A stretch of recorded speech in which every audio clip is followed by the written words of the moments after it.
안녕하세요. 네이버 블로거 이사해옵니다. 제가 오늘은 오늘 상담 전화 받았던 내용들 중에 궁금하셔서 저한테 물어받았던 8가지 그 내용에 대해서 제가 설명을 드리려고 해요.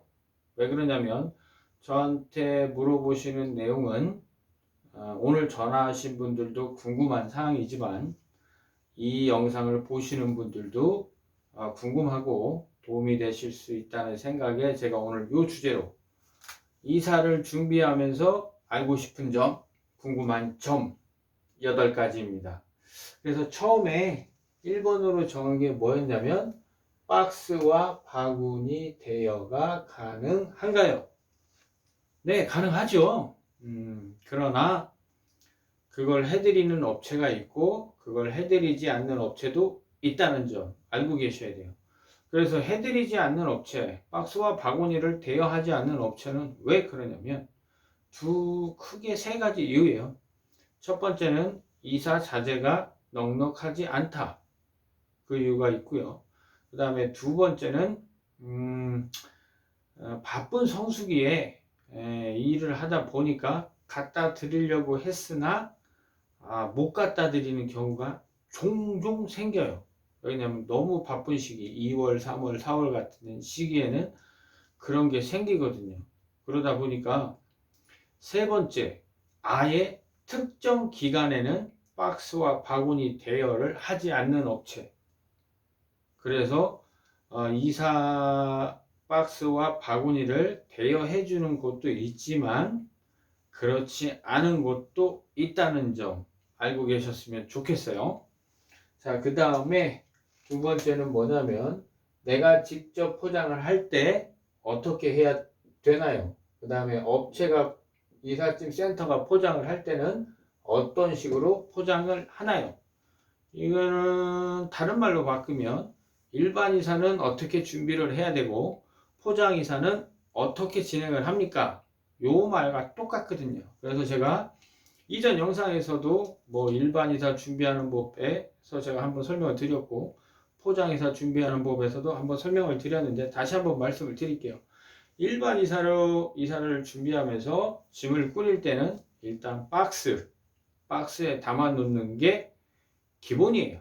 그 다음에 포장을 하는 이유는 내가 이동 중에 물건이 약간 미스를 하더라도 안에 내용물은 파손되지 않도록 하는 게 기본 원리예요.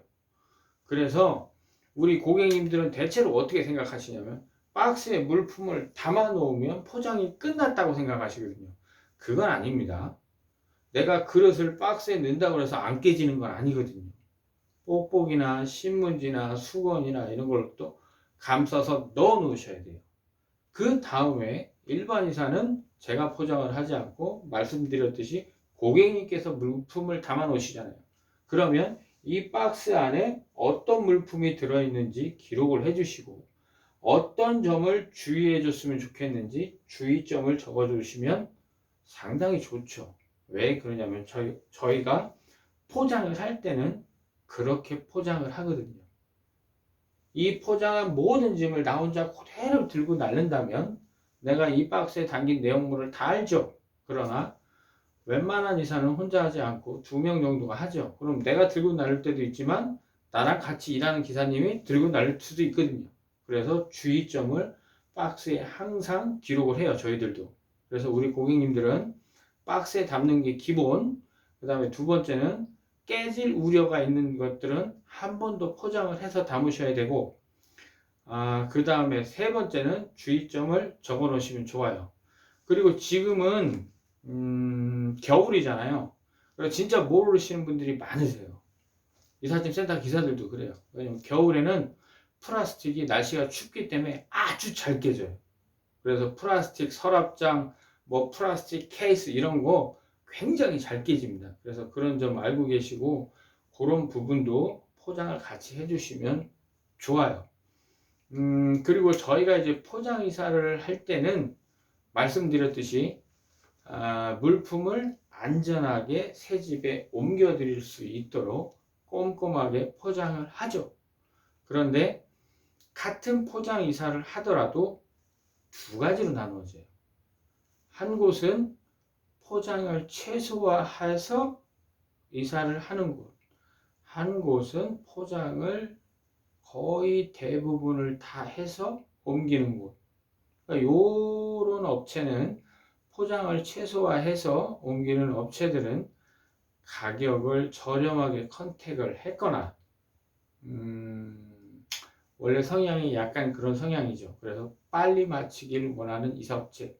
그 다음에 이쪽 업체는 같은 포장이사를 진행하더라도 포장이사의 경험이 많고 그 다음에 가격을 조금 더 높게 책정해서 일을 진행하는 스타일인 거죠. 그래서 같은 포장이사 업체라도 이사 방식은 서로 다르다는 점 알고 비교를 하셨으면 좋겠어요.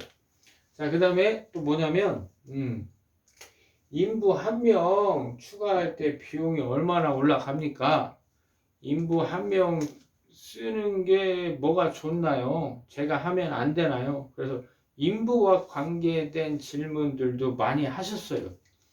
그래서 인부 한 명 비용은 이삿짐 내역, 그 다음에 작업 환경, 뭐 몇 층 계단이냐, 사다리차냐, 뭐 그런 것들, 그 다음에 이동 거리가 얼마나 되느냐, 그런 것들에 따라서 인부 가격이 조금씩 차이가 나요. 그런데 이제 뭐 3룸, 가정집 3룸 뭐 그 이상에서는 가격이 좀 더 차이가 나지만 원룸, 투룸 정도에서는 한 15만 원 정도로 보시면 됩니다. 그리고 인부 한 명을 쓸 때 좋은 점이 뭡니까? 내가 같이 하면 안 됩니까? 같이 하셔도 돼요. 같이 하셔도 돼. 근데 이제 조금 더 제가 드리는 말씀에 귀를 기울이시고 계단 작업 같은 거 할 때는 호흡이 맞아야 되거든요. 호흡이. 제가 밑에서 작업할 때는 제가 주가 되고 제가 위에서 작업할 때도 제가 주가 되고 제가 시키는 대로 호흡을 맞추시면 되고 그런데 이게 생각보다 좀 힘들어요. 이사라는 게 안 하던 작업을 하시게 되면 좀 솔직히 힘들거든요. 그러면 제가 작업을 3번 할 때 한 번 정도밖에 못 하세요. 힘들어서. 그래서 이제 전문 이삿짐 기사를 쓰시게 되면 아무래도 저와 호흡이 잘 맞고 이사 시간도 줄일 수 있고 안전하게 조금 더 편하게 이사를 진행할 수 있다는 장점이 있죠. 그래서 그러나 이거는 선택사항이에요. 선택사항. 누구의 선택사항? 고객님께서 선택하시는 사항이에요. 고객님께서 저와 같이 한다고 하시면 같이 하는 거고요. 그 다음에 고객님께서 기사를 한 명 더 원한다면 뭐 그 방법으로 진행을 하는 거고요. 어쨌든 그거는 고객님께서 결정하실 사항이라는 점 아셨으면 좋겠습니다. 자, 그 다음에 오늘 이 질문이 있었어요. 이 질문. 제가 1월 23일에 이사를 할 예정인데 새로 들어가는 집이 4층 계단입니다. 근데 사다리를 쓸 수가 없어요. 계단으로 이삿짐을 올릴 수 있습니까? 이렇게 질문을 하셨어요. 조금 난이도가 있죠. 작업 환경에 4층 계단이면 제가 보니까 이삿짐 양은 한 2톤 정도 됐거든요. 2톤 정도 됐는데 4층 계단으로 올리려면 만약에 2명이 작업을 한다면 한 사람당 한 25번에서 한 30번은 올라가야겠죠. 그런데 이제 그 횟수를 줄이기 위해서는 이제 박스를 막 한 3개씩 짊어지고 올라간다든가 이런 식으로 해서 한 5, 6번은 줄여서 한 20번 뭐 이렇게 맞춰야겠죠. 가능은 해요. 그러나 이게 조금 힘들거든요. 그래서 대체로 업체들은 인부 한 명 더 쓰는 걸 말씀드릴 거예요. 왜 그러냐면 둘이 하기에는 좀 벅차요. 2톤 물량을 둘이 이삿짐을 계단으로 계속 올리고 내리고 하다가는 이게 쉽지가 않아요. 그리고 1월 23일 같은 경우는 손 없는 날이잖아요. 그러다 보면 오전에 일하고 오후에 또 일해야 되는데 오전에 일하는 시간이 길어져서 오후 일을 못할 수도 있고 오전에 너무 힘들어서 그 다음날 일하는데 지장이 있을 수도 있거든요. 그래서 이제 4층 계단 작업도 가능은 하나 웬만하면 기사 한 명 정도를 더 써주시길 권한다고 말씀을 드렸어요.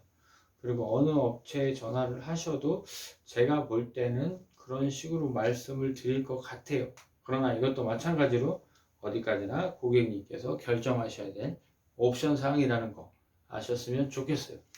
자, 그 다음에 우리 집에서 새로 이사가는 집 거리가 5분 정도밖에 안 떨어져 있어요. 이사 비용 조금 절감이 되나요? 이거 제가 여러 번 말씀드렸었어요.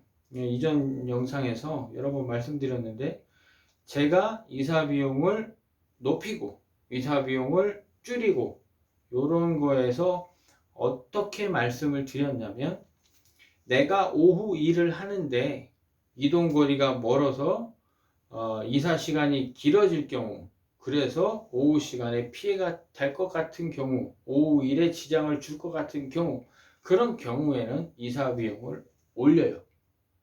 그래서 그런 경우에 이사 비용이 올라가지만 지금 집에서 새로운 집이 5분 거리에 떨어져 있다고 해서 이사 비용이 많이 내려가지는 않습니다.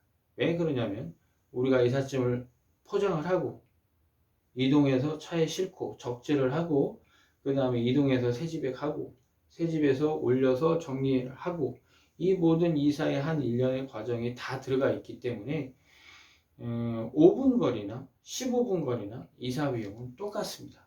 그래서 죄송스럽지만 저는 그렇게 말씀을 드렸어요. 저 같은 경우는 30분 이내에 있는 이동 거리는 동일하게 생각을 합니다. 라고 말씀을 드려요. 왜 그러냐면 실제로 매일 오전 오후 성수기에 일을 하거든요. 그런데 오히려 한 20분, 30분 차 타고 운전하면 그때 잠깐 쉬면서 제가 체력이 충전이 돼요. 오히려. 그래서 5분 거리에 가는 것보다 저는 차라리 운전해서 20분 거리가 더 좋아요. 아시겠죠? 그래서 그런 점도 있다는 점 아셨으면 좋겠어요. 뭐 기름값 뭐 1리터, 2리터 때문에 제가 뭐 1200원, 2400원 깎아드리고 뭐 그런 경우는 이삿짐 센터가 그렇게 많이 하진 않을 것 같습니다. 아시겠죠? 자, 그 다음에 버리는 짐 공짜로 내려주나요? 지금 집에서 사다리 차로 우리가 이삿짐을 다 내리면서 뭐 냉장고랑 서랍장 하나 버려주세요. 1층으로 내려주세요. 뭐 그 정도는 물론 해드리죠. 근데 뭐냐면 어떤 경우에 내가 지금은 전세로 살다가 새 집으로 이사를 가는 경우 특히 이런 경우에는 지금 집에 있는 대부분의 짐을 다 버려요. 많은 걸 버리거든요. 그러면 지금 집에서 사다리 비용이 만약에 저층이어서 5톤이어서 한 10만 원에 나왔다. 그럼 버리는 게 뭐 한 2톤 정도 된다. 그럼 사다리 비용도 4만 원이 올라가요. 사다리 비용은 1톤당 2만 원이 올라가거든요. 그럼 사다리 비용도 4만 원 올라가고 그 많은 짐을 버리다 보면 그 많은 짐을 공짜로 버려드릴 수는 없어요. 왜 그러냐면 그것 때문에 많이 버릴 때는 그것 때문에 발생하는 작업 시간이 많이 길어지거든요. 그래서 이사는 뭐든지 시간이에요. 시간. 그래서 시간이 어느 정도 너무 길어지지 않으면 당연히 그냥 해드려요. 근데 이제 방금 전에 말씀드린 경우 내가 전세로 살다가 집을 사서 새 집으로 들어가는데 지금 집에 있는 것들을 대체로 버리는 경우 그런 경우에는 이사 비용을 책정할 때 당시에 플러스 알파를 추가해서 이사 비용을 책정하게 되죠. 그래서 웬만한 것들은 그냥 버려드리는데 너무 많은 경우에는 추가 비용을 조금 알파해서 말씀드리게 된다는 점 아셨으면 좋겠어요. 자, 그 다음에 에어컨, TV 탈거 해주시나요? 네, 뭐 일반 이사로 하지 않는 이상 뭐 원룸 이사라고 하더라도 에어컨하고 TV는 반포장 이사로 하시면 다 해드리고 투룸 같은 경우에는 일반 이사 개념이 거의 없죠. 큰 가구 가전이 하나라도 있기 때문에 반포장 이사를 진행하신단 말이에요. 그럼 반포장 이사를 진행하시면 저희 같은 경우는 에어컨이나 TV는 그냥 해드립니다. 뭐 반포장 이사 하시는데 에어컨하고 TV 뭐 잠깐 띄면 되거든요. 그 정도는 서비스로 해드리고 있어요. 근데 이사 비용을 조금 낮게 잡고 에어컨 탈거, TV 탈거 요거를 별도 비용을 해서 옵션으로 책정을 하는 업체도 있다는 점. 그래서 이사 비용이 A 업체와 B 업체를 견적을 비교할 때는 이쪽은 어떤 식으로 작업하면서 얼마고 B라는 업체는 어떤 식으로 작업해서 얼마인지 그 점을 상세하게 비교를 하시는 게 좋아요. 반포장이사 얼마예요? 절대 이렇게 물어보시면 안 돼요. 제 영상을 보셨다면 기억하실지 모르겠는데 어떤 식으로 진행하는 반포장 이사 비용이 얼마인가요? 그렇죠? 기억나시죠? 그리고 업체를 선택할 때 꼼꼼한 업체, 잘하는 업체를 선택하시고자 한다면 어떤 질문을 해야 된다 그랬죠? 포장 이사 가능한가요? 그렇죠? 어느 업체나 다 포장 이사 가능할 것 같죠? 절대 그렇지 않다는 점 알고 계시면 도움될 거예요. 자, 그 다음에 뭐냐면 아침 10시에 시작하시고 싶대요. 아침 10시에 이사 시작 가능한가요? 뭐 12월 달, 뭐 요런 달에 제가 일이 없는 날에 10시에 해달라고 하시면 그때는 제가 해드려요. 왜냐면 오후 스케줄이 없으니까 오늘 하루 1시간 더 늦게 일어나서 출근해서 일을 해드리면 되기 때문에 10시에 시작할 수 있어요. 그러나 성수기 2월, 3월, 4월 이 시기에는 10시에 이사를 시작하는 업체 찾는 건 불가능할 거예요. 왜 그러냐면 그 시기에는 오전에 일 하나 하고 오후에 또 일 하나 하고 오전 오후 계속 일하거든요. 그러다가 어떤 날에는 저녁 그래서 하루에 2개, 3개 막 계속 일하는데 오전 10시에 일어나면 그날은 일을 하나밖에 못하게 돼요. 그래서 오전 10시에 해드릴 수 있을 때도 있으나 성수기에는 힘들어요. 저 같은 경우는 오전에 하면 8시, 오후에 하면 1시 한 30분 또는 1시 요때 시작하도록 저는 말씀을 드려요. 그래서 오전에 한 타임을 하고 그 다음에 오후에 한 타임을 할 수 있는 그런 시간을 거의 정해서 어느 시간대 하시길 원하세요 말씀을 드리고 우리 고객님께서 선택하는 시간에 맞춰서 진행을 해드려요. 아시겠죠? 그래서 아침 10시에 시작을 하게 해드리면 좋은데 바쁜 시기에는 아마 가능한 업체가 없을 거예요. 제가 오늘 저에게 상담 전화가 왔던 내용을 기반으로 해서 궁금해하시는 8가지 사항을 말씀드렸어요.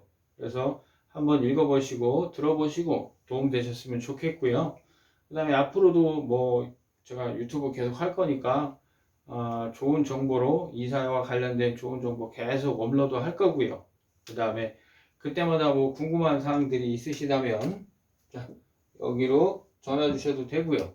그 다음에 제 영상에 관심이 있었다면 구독을 누르셔서 알림이 울리면 그때 봐주셔도 되고요.